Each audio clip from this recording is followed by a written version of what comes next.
Coming up, only about 70 people call Igiugig home, yet something big is about to happen here.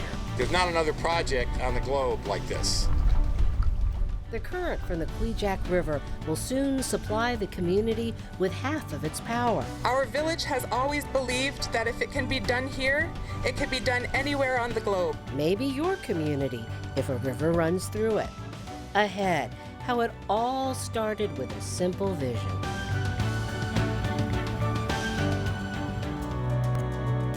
Alaska, where there are old triumphs, but also new frontiers, with challenges as great as the state itself, but a belief that the best is yet to come, bringing you the faces, the places, and the spirit of the last frontier. This is Frontiers with Rhonda McBride. Welcome to Frontiers. Whether it's sun, wind, or water, our state is like a giant laboratory, a great place to test new technology for renewable energy. Take Igiugig in Bristol Bay. In the Yupik language, Igiugig means like a throat that swallows water because it sits at the mouth of the Kvichak River, which flows out of Lake Iliamna. And now, as KTVA's Dave Laval shows us, Igiugig not only swallows water, but uses it to produce power. For now, it supplies us with 100% of the purest drinking water. Actually, in Igiugig, our only drinkable water. The Kvichak River will soon do more than that. It directs the water into a more advantageous angle into the turbine. The head of Ocean Renewable Power Company explains to Governor Mike Dunleavy how the RivGen power system works. All of our models show that'll increase the efficiency again by 30%. This device uses energy captured from the river's natural currents without building any dams. Some of the technology is similar to that used in the aviation industry, as well as offshore oil and gas production. But here in Igiugig, it'll get its first real test. This is a unique project. There's not another project on the globe like this. The company from Portland, Maine is not new to the community. ORPC tested a prototype in Igiugig back in 2015, but it was pulled out of the water before freeze-up. The newest version will run year-round and also study the impacts on fish. We started looking at areas where we could develop our tidal technology and our river technology, and it quickly became apparent that Alaska is really the best place to do our development of our RivGen power system, our river technology.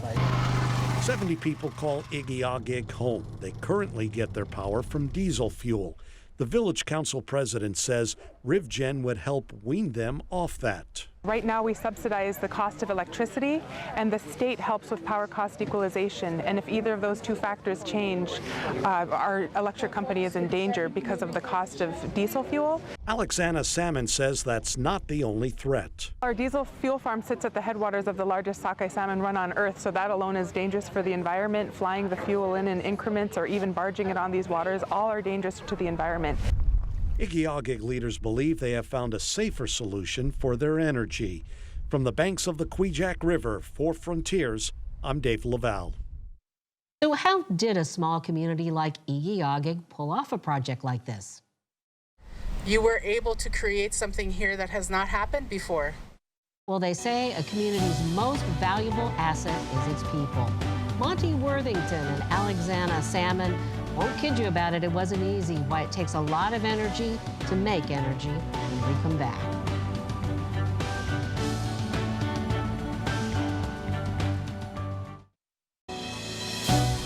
The dream, the impossible dream. Affordable, renewable energy across our state. It's a dream the community of Igiugig hasn't given up on. And here with me now, Alexandra Salmon, Igiugig's Village Council President, and Monty Worthington, who's the project developer for Ocean Renewable Power Company here in Alaska. So the RivGen is in the water. Is it plugged in yet to the power grid? It's moored on the surface of the river right now. We just deployed our power cable that will connect it to the grid a couple days ago. And by the end of the week, we should have it sunk to the riverbed and producing power and connecting into the Igiugig grid. So it's a long time in coming to fruition. And I want to point out that this is the first tribal government to get a Federal Energy Regulatory Commission permit. Are you excited about that? We're very excited. That was a huge milestone. The first tribal government in the United States. And at your celebration to launch this device, we had the president of the First Alaskans Institute there to talk about this. So let's listen to what she has to say. In the work that we do, we have to understand how connected we are collectively as Native people. Your success, Igiugig, is our success. I feel so much pride that you worked through so much to make this happen on behalf of your community. And it's going to be a beacon at a time when this world and this state needs it. We need that light in the dark. Igiugig, a light in the dark. How does it feel to hear that? Well, it reminds us that we went into this to be a model community, that if it could be done anywhere in the world, it could be done in Igiugig. And for her to remind us that we are that model, that light in the dark, that we need, if the path can be paved, then it can be done, is what you've proven.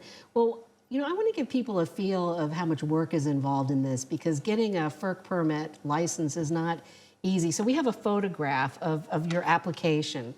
How many pages is that thing? That was a 6,000-page application, and we could never have achieved it without our partnership with Ocean Renewable Power Company. And I bet it weighed a lot. The postage for that was something else, but I guess you got a lot more in return. You know, Monty, what was it like to interact with the community and go through this process? Because, you know, you really got to have your act together to do that much paperwork. Yeah, well, we just, our company and the Igiugig Village Council really just worked together to figure out which roles were best filled by people in each organization, and it was definitely a team effort to get this done. And we had several people on our side working in the areas of expertise that they were adept at, as well as people in IVC doing the portions that they were best suited to do, and working with the agencies in a very collaborative way to get through all the monitoring plans and everything else that goes into this. So IVC, Igiugig Village Council, is a relatively small organization for 70 people. So, you know, how did you marshal the resources to do all this? We have a full-time grant administrator we brought on board, and we, Carl Hill, who you saw, our vice president, he was our DOE technician. He had the document. Yes. So we assigned roles, and then we stuck with them, and we had regular teleconferences with all the agencies, and we have weekly teleconferences with ORPC, so a lot of communication. Well, you know, one of the things right now is you know, the Power Cost Equalization Fund, which provides subsidies for rural power to rural communities like yours. You know, so let's talk a little bit about that, because there's been some debate about, you know, whether PCE is going to be around to help rural communities. So let's look at your community. How reliant are you on that? Well, we only run a tribal government in Igiugig, so we're responsible for every community infrastructure, from the water and sewer, landfill, the clinic, the generator. So all of those receive public PCE to run them, washateria, and without that, it will be unaffordable to manage all of this community infrastructure that not only serves our 70 people, but in the summer, we're operating 25 commercial operators in and out of Igiugig for sport fishing. Well, I'm going to go back to that last slide there that we had, because this shows how much power is subsidized in rural Alaska. It's 90 cents a kilowatt hour, and for your community, compared to Anchorage, you know, you've got you know, about 16 cents a kilowatt hour. So after PCE, you get 32 cents. Yes, without PCE, I'm expecting not only my house bill to triple, but I'm thinking about this on a village-wide level. What are we going to have to shut down to manage?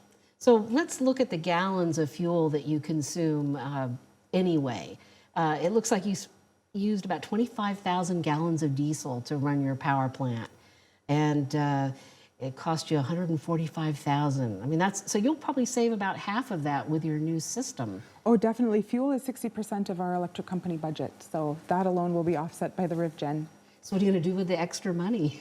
We are going to hire a compliance officer, use extra maintenance, and then it will be a lease-to-own operation, I'm sure. So that's exciting, just to realize that you get some extra benefits out of saving that money. But I understand that you just got another grant from the federal government, to create a second unit. Together, both units will be able to meet all of the power demands of Igiugig, so it is very exciting to go diesels off. So what did you think about when you got that grant? It just came through. It was shocking, to be honest. A lot of funding, both private, federal, state, has been invested in our village, and to see all the commitment on all those levels, it was just very empowering. That's exciting, just to think that you may be one of the first rural communities, off the road system communities, to be able to be completely free of diesel. The most exciting part of it was this was a vision that I inherited that our people planned 2 decades ago.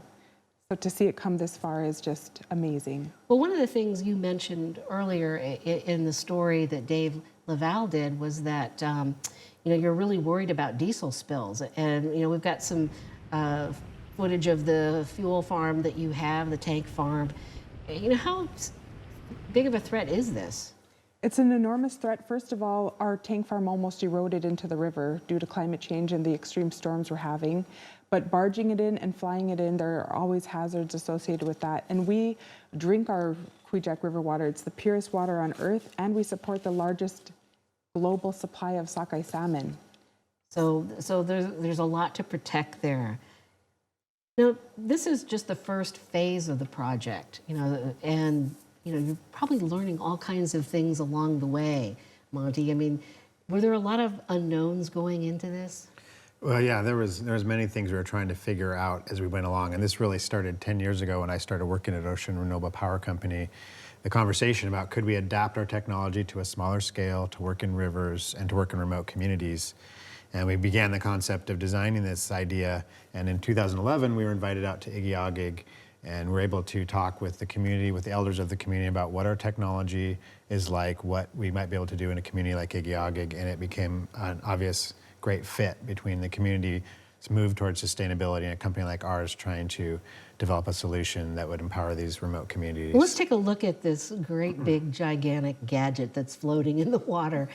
Look at those huge pontoons. That kind of looks intimidating when you walk up to it. Well, it is a large device, but it was always designed to be able to be shipped to remote communities, so it comes apart modularly, so it will fit on standard shipping containers. And one of our goals of this project, we'll be able to ship it to a remote community and assemble it with locally available equipment and vessels, which we've been able to do and proved out in our demonstration in 2014 and 2015. Now, when you look at windmills and they have blades, sometimes there are problems with birds hitting them. Why is it that the fish don't seem to have a problem with the underwater turbines that are spinning? Yeah, we've been working on studying interactions between fish and our devices in Maine and Alaska since we first started testing things. It's been a primary environmental concern. And in Igiugig in 2014 and 2015, we had 5 underwater cameras and a third-party biological monitoring company assessing fish interactions with the device.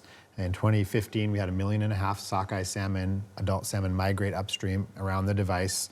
They tend to use the shallow, slow-moving water near the shore, and we're in the deep water that's moving fast downstream. So most of the fish just go around it. When the larger fish did come in and approach the device, they always just swam around it. They sense it as any object they would avoid in a river.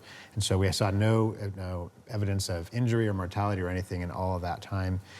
This spring will be a really exciting time because we're going to be working on studying the down-migrating smolt that head out and do use that faster moving water.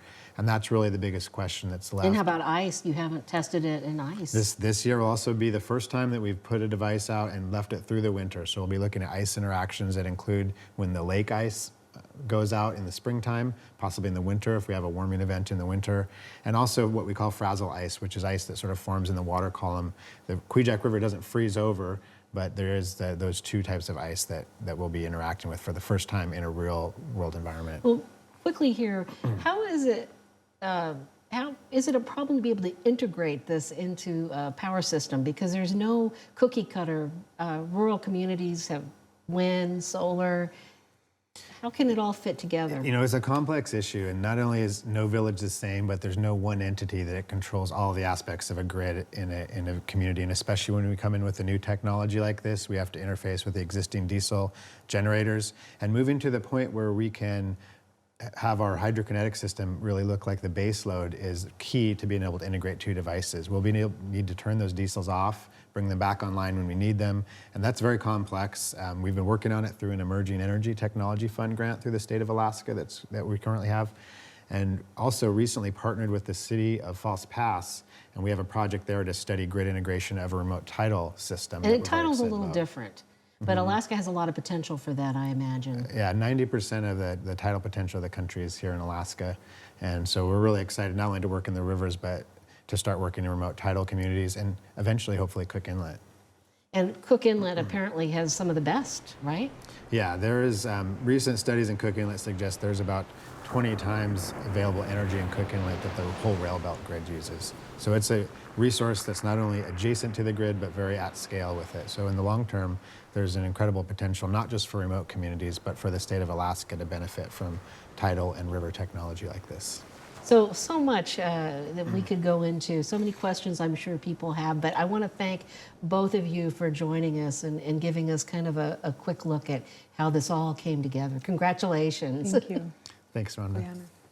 Up next, power cost equalization, how this program was designed to level the playing field for rural customers.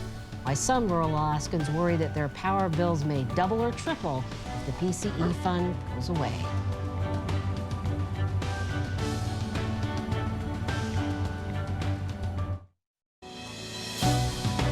It is known as the sweep, when Governor Mike Dunleavy swept $1 billion out of the Power Cost Equalization Fund, a state account used to help rural Alaskans pay for electricity.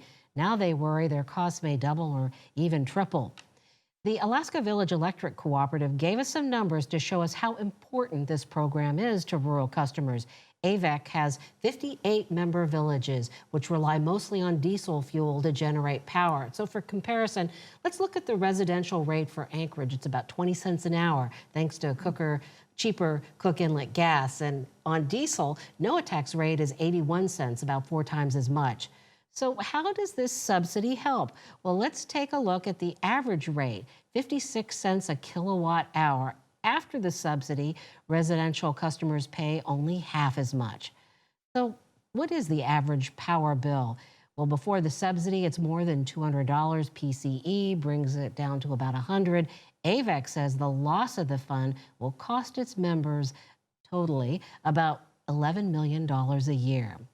Well, not so, says Governor Dunleavy. Although the PCE fund is empty, the governor says he's moved the money over into another account and budgeted for the rural power subsidy. The legislature, however, can reverse that sweep through a vote again.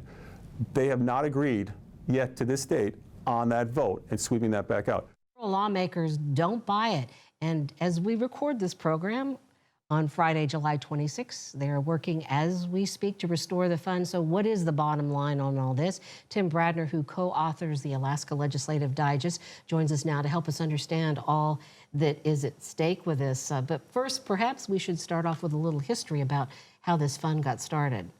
Well, Rhonda, most Alaskans won't remember this, but back in the 1980s, early 1980s, when Alaska was rolling in excess oil money,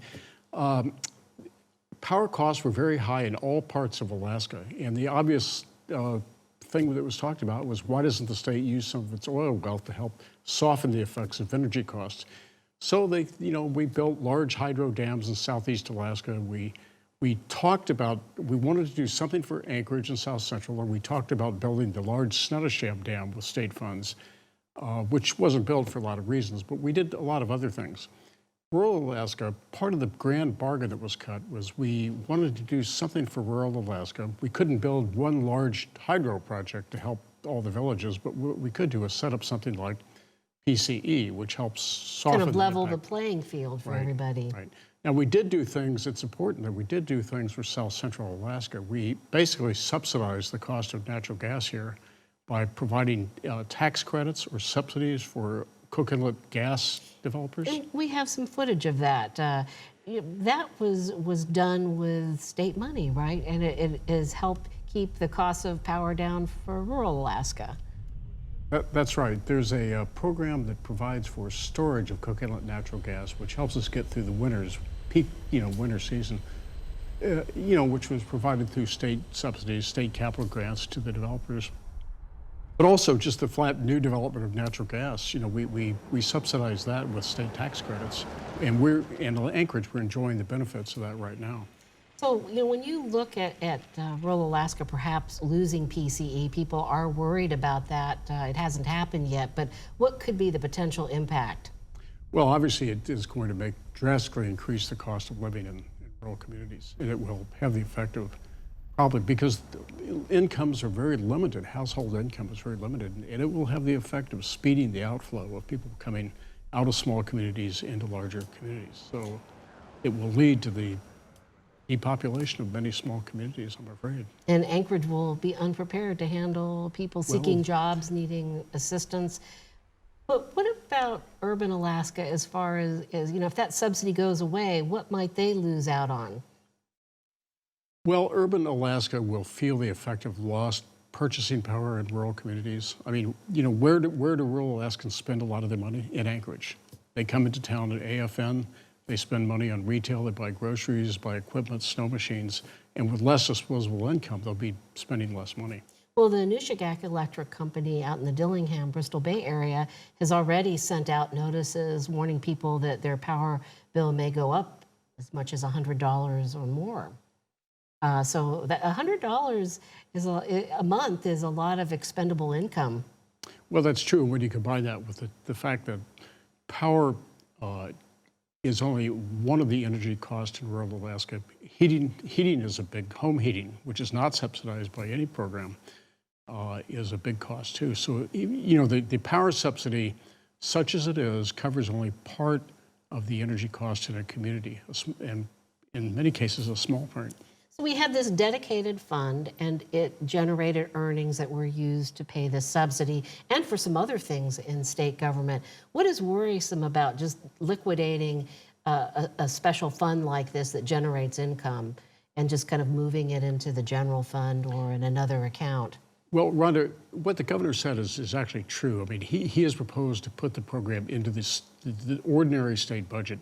What worries people about that is that each year the legislature and the governor will have to appropriate the money, which is actually true with the PCE fund as it's set up now, because there's nothing to stop the legislature from not funding it or the governor from vetoing it.